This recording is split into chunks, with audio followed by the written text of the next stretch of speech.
doctor's not telling the truth. Oh, that's a relief. I was afraid I wouldn't be able to use a liar, liar, pants on fire defense. Hey, what about you? I fit in better than you. At least I'm wearing cowboy boots. Must be hard being a king. How did I do? There is now a level 2. You're the best, man. Come on, Benny, man. The kid is a L7 weenie. She's the food and entertainment director on her family farm. It's Carolyn Sheridan from the Ag Health and Safety Alliance. Time once again to see what we can do to help our family farmers. And we've got her, Carolyn. Carolyn, how are you doing, Carolyn? Well, you and I are both complaining. Oh, good morning, Al. Good morning. We felt like we were on the sick train. We're like it was a long week of sickness, just a bad cold, that sort of thing. How long are you infectious? Because I'm kind of in a revenge mode right now, and I'd like to go infect some I'd like to go people. get this back. Here's how I figured out. I don't have the facts on that because everything's different. Sometimes you're infectious before you have symptoms, or right at the beginning. Yeah. You maybe not sure if you feel okay, and that's when you're spreading all the germs. I think by day 10, right, we're probably fine. Here's my problem. See, a person like you're out there at the colleges, the universities, you're on planes all the time. You like seeing your family and who knows all the people they've talked to in any given. So I can see you getting sick, but I don't get sick because I live in 2 rooms, a studio in my office. 90% of my life is just me. My wife is a teacher, but she didn't get sick. So unless it can come on her clothes or something, she didn't get sick. So I don't think she brought it in. I don't know if you're making a good point right there. Her immune system is probably much better than yours. So she could have just a little bit of So she can bring it into the house even though she's not sick and share it? Well, then I got to get rid of her. No, I haven't. I that was probably not true. Okay, then. I take that back. Because here's the only other 2 options. In my house, we had some contractors in this week doing some work. So one of them bring it in. Well, but I don't touch them much unless they touch something. I touch. I know it's that whole washing of your hands. That's important. We know that. So here's where I think it came from. Last week, I must have spent at least 10 or 15 minutes out in the real world going to get gas at the car, and I'm thinking some sicko was behind me in line breathing and stuff and got me sick for a week. So now it's time to return the favor. Well, I want to return I want to go out and just breathe on people. The one thing I have tried to do not during COVID, I don't know why I didn't think about this. Maybe I did a little bit. You pump your own gas. Maybe you should wash your hands afterwards. You think about all the people. Yeah, good point. That same gas pump. Well, it's the same thing when you got to put your little buttons in for your, one sicko coughed his hand, then put his secret code in, and he's got a similar number as you, and all of a sudden you're sick. Here, Al, here's the good news. You are, you can't golf because there's been too much snow. It's kind of wet. So you're getting it over with. You're going to be done. This is your because there's no other sickness in the world. I'm done now. I hope that's true. Well, yeah. I'm just going to try to like magic that up for you. Appreciate the thought. I do need. We have 86 degrees supposed to be coming tomorrow down here, and I can't wait to get outside and get a little sunshine. That will make me feel much better about me. I know, because we go this up like that whole brutal. We had some big blizzard again, and then it was like 10 below or whatever, and then 2 days later. Oh, Dave, did you scoop? You said that on the last show. You said God brought it. He can take it back. I'm telling my wife I'm not scooping. Did you scoop? Yeah, I spoke to her. I scooped enough to get her to the car, but by the time I got the sidewalks done, because I'm a sidewalk, I'm most band. It's illegal. So I got those done. In the city? Yes, but the problem was I knew my snowblower wouldn't go through that. I actually paid a guy to do my driveway because my snowblower wouldn't went through it. 8 inches, 9 inches of just heavy, wet crap. So I did not. I met it halfway. Yeah, there you go. That's fair enough. Well, right. So you should be done now, Al. You should be done. And you not doing it anymore. I believe winter is over. He says on the first day of spring, winter is over. So we're going to say, this is the first day of spring. Happy spring, Al. And you ever do the egg thing? The egg thing? The what? The egg thing, where the first day, you can stand an egg on its on end. It'll stand up today. Have you ever done that? No, I'm going to try. I mess with all my kids on this. Take it just a raw egg. Is it true? Get a flat surface. No, you just really. No, it's true. On a flat, a high school science guide did this for us and I use it every year. I have for years, and when my kids were young, You just take an egg, stand it on its end, and it will stand straight up. Just on the first day of spring. Well, on the first day of fall as well. I mean, yeah, but Oh, okay. So which end? The flat end, not the pointy end. not the pointy end, though. Just the regular fat end. Okay, I'm gonna try that after we get off here today. I'm gonna have to. I can't believe it. I actually wrote myself a post-it note. You do that. Do you know how they came up with the word egg? You might want to put this on your post-it note. You know how and your kids will love this when you go to school and you teach them stuff. Ask them, do you know how they came up with the name for eggs? How egg came up? No, how? You don't know this? No, I don't. I'm teaching the teacher. Al, you teach me things all of the time. I don't usually, not usually. I don't. And they can them. verify this. They can verify this if you got a chicken. They name the egg by the sound the chicken makes. Yeah! Oh, okay. Al, that was the kids will eat that up. They will eat. You got to use that. And then they cackle after that. That's me. Yes. It's the sound of chicken bakes. All right. Yeah, there we go. Yeah. So anyway, I did do a topic for the day. You did? What did you come up with for us today? Well, actually, we had a great opportunity to go talk to a group we've never talked to before. And it's FS Growmark. They bring us our fertilizer and all of our chemicals and stuff. And it's a group of guys and a couple gals. And it was like a workshop that they have. I don't have every quarter, I think. And they heard about our organization because of Iowa State University. And they had some issues with some of their guys that do the commercial applicators, some mental health issues. I said, we heard you talked about mental health. Can you come talk to us? So I partnered up with a gal, Josie Rodolfi, who's the head of a big stress center based out of Illinois. And we said, yeah, we can talk to these guys. And it's an interesting group that we maybe don't think about because they're the people that bring us our stuff. These are they're agriculture. We have the whole range in the industry. So we have. Why you guys miss those? You want to know why you guys miss those? Why do we? Because you farmers have got such a big thing about yourselves. Oh, we're the backbone of America. Well, where's the backbone if it doesn't have the vertebrae, which are the people bringing you your stuff? The vertebrae of America. That's what I'm going to call them. That's true. We're the vertebrae. But here's the thing: a lot of these commercial just ignore me. Just ignore me. That was a beautiful analogy. But if you're the backbone, these are the vertebrae that make it work. Okay, so that's true. It's a beautiful analogy. Ignore it. It's not all about me. I should listen to you as well. I'm getting the point. I got it. But here's the thing about the commercial applicators. A lot of them are farmers too. So they have the double whammy. And at any point in time, particularly in the spring or whatever, if we want our product, we're kind of cranky. And also right now, the prices are just crazy insane because of the fertilizers and the new, all of the stuff that we have to put on our fields. So they were a great group to talk to. And they were, like I said, mostly men. And we were going to talk about mental health and stress.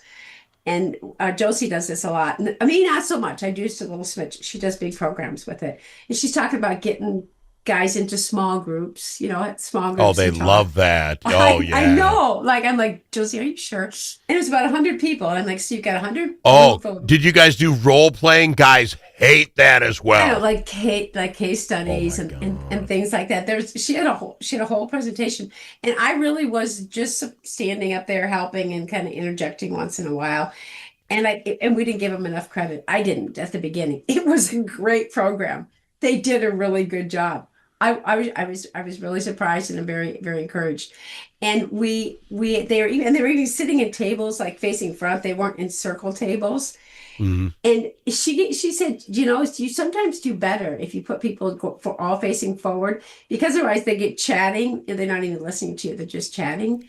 But they came up with some great ideas about mental health, about what to do and what to look for. New stuff no one's ever come up with before, really? No, but but it was the legitimate stuff that they think works, or just the thing, how they put it out there, like drinking.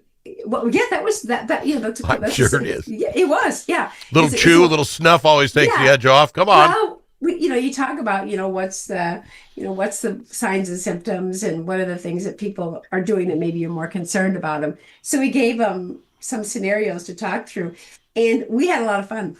I think sometimes that's kicking the barn dog. Come on, there's a lot of ways of relieving stress. Well, then talking about the home situation and the wife. And if we're going to go to break, I'm going to wait for the story because it would be Are we going to break yet? Otherwise, I'm Well, it would be great if the story coming up here in a moment. When we come back, we're going to talk about the stress continuum and the story. If it's your turn to host a game, Grandpa's Barbecue suggests you try something different.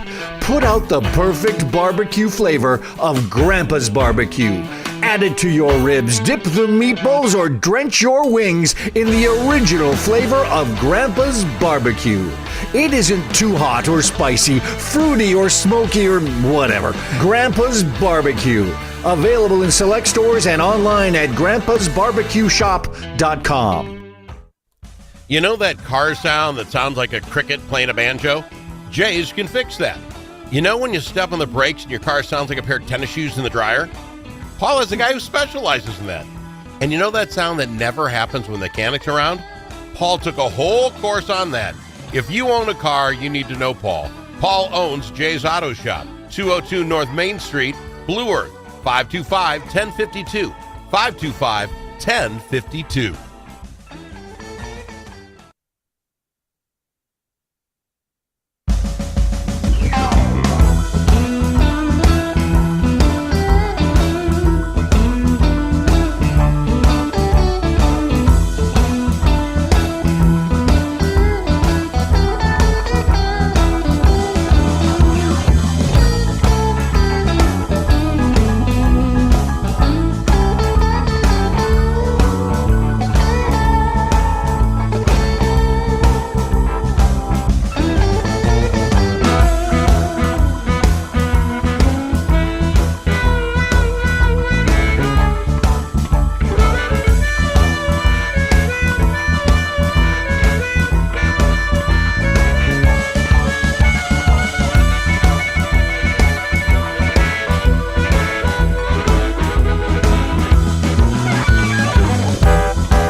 Amongst friends, the Al Travis Show.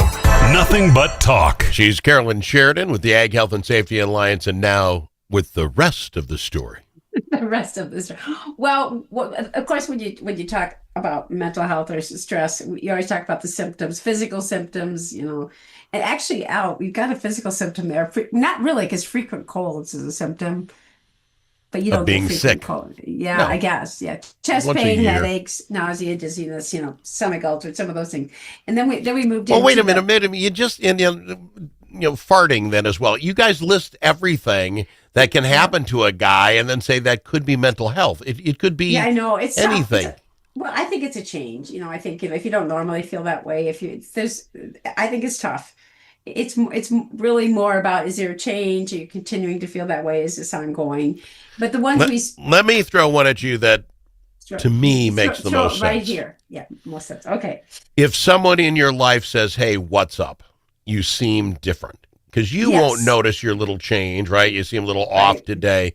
But if someone says that to you, and then someone later in the day says, "Seem off today," maybe you're off. Is that not a good one? Because they're going to notice more. One. Well, thank you. it is good, and we did spend time talking about that. Like, how do you, if you think somebody's off, how do you address it? How do you find ways, to say things without maybe making it worse? Because that's what we're worried about. We're like, oh, if I say something, then I'll make it worse. And then we talked about behavioral symptoms too. Eating too much, too little, sleeping too much, too little. See, you're both ends of the spectrum there. Procrastinating, lack of concentration. And then the one of the ones that we talked about that really the guys really started to talk quite a bit about was about if someone is drinking more than normal, because that's one that they're and so the case scenario that Josie brought up was, well, what if there's a friend of yours, she's a lady, and you see her at Casey's or someplace, and she's got a 24-pack or a 12-pack, and you knew she was there yesterday, and you think she's been drinking a little bit more. And so how do you address it? What do you say to her? And one of the guys says, oh, could I share that with you? Or, do you want, you want, and then I said, well, what if you throw in the other side of it? Would we say, well, what if that's your wife or like somebody you care about, like your sister or something? And one of the guys laughed. He said, I'm not saying anything. I'm not. See, I think there's such a difference in that realm when you talk about what would a guy say. If a guy was talking to his buddy and we're walking around the issue like somehow I'm going to hurt your feelings, that'll bother a guy more than if the guy says, what's your problem, Al? Yeah, you're being an idiot today. Al, you need more beverages? What are you talking about? What's your... Guys, if you are downright straight with people, will accept that more than the walking around. Now, I don't know if that's the same for chicks. Yeah, if I went, hey, Nancy, what are you doing? Another 24-pack? I don't know that goes over as well, but I know with guys, you won't take it if they're trying to skirt something. If they're trying to skirt around the issue. And then I brought up, well, what about maybe call her sister? And the guy's like, oh, no, we don't want to do that either. And so he's like, don't be involved in the family. So then you get all this like family dynamic and things like that. So I think you do make a good point. And then there's conflict avoidant people anyway. And if you get yourself into a situation like you don't even know how to ask. But they did come up with some great ideas. And there was a lot of talk, much more than I thought. And the FS and the co-op, they are concerned. And I think we need to pay attention. There's a lot of... Because then once you get to know, now what? Right. It's interesting. If you don't know you got a problem, do you really have a problem? Once you find out you have the problem, then what do I do? Oh, wow, you're the third person to tell me I might be drinking too much, or I'm not being myself. What do I do now? And then we did talk about, who do you go to? Who do you, and there's a shortage of mental health care providers. Yep. And we know that traditionally a lot of the farming population do not even have a primary care provider. They just don't go to the doctor. And so who do you have a relationship that you think you're going to actually go talk to about the stuff you don't want to talk to in the first place? It isn't going to be a family member.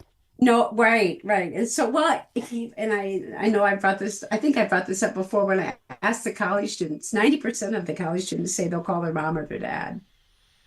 And that's until they become grown adults. Then that stops. That starts at a pretty quick minute. I think it's interesting. And then I said, what if the mom and dad are struggling too? But so I just wanted to give credit to the guys out there that are helping the farmers, because many of them are farmers anyway. And then we also talked about vets, because those are the people that come on the farm and they see what your farm normally looks like. They interact with you at a high level. So these are the people that need help to help people as well. Yeah, they are the vertebrae of the backbone of America. That is right. That is right. Good job, Al. Thank you very much. Pulling it together. I came up with that myself. You did. Because I thoroughly believe radio guys like you and I, we're like the pinky toe of America. The pinky toe. It's nice to have, but if it went away, it's like you just wobble a little bit, but you'd still survive, no problem. So I think we are the pinky toe of America. Oh, you know what? I'm not going to agree with you so much, because think about what we do a lot, when we're just driving or listening. No, I think you're not giving yourself enough credit. We're getting our information from you. Just before I got on, maybe Al, it's you were motivating the ring finger of stuff. the toes. What is the second toe? The one that went to market. That's the toe we are when it comes to being the body of America. I got to fly. Al's the market toe. Hey, have a good weekend. Hope you're getting 100% better. You as well, and hopefully you can share it with whoever gave it to you and give it right back to them. Just revenge sickness. Probably somebody in Canada. Carolyn Sheridan's Ag Health and Safety Alliance on the Al Travis Show.